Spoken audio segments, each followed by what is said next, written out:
Botante ka ba? Ngayong malapit na ang eleksyon, handa na ba ang listahan ng mga senador mo? Baka iniisip mong, wag na lang, mahirap pang mag-isip.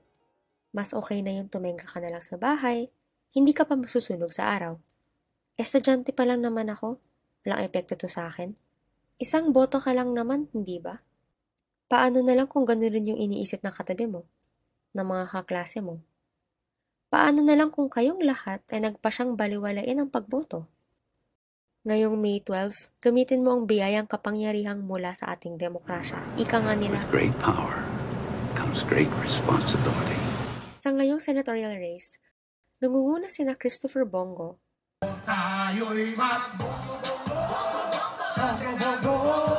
Erwin Tulfo, ang kakampi ng bayan sa Senado siya ay at si Vicente Tito Soto III. lahat tayo yan ay so totoo. Sigurado ba tayo dito? Ngayon, nasa ating kamay muli ang kapangyarihan. Bumoto ng matalino, pumili ng karapat-dapat. Ang demokrasya ay para sa tao at gawa ng tao. Gamitin natin ito para sa ikakabuti ng lahat.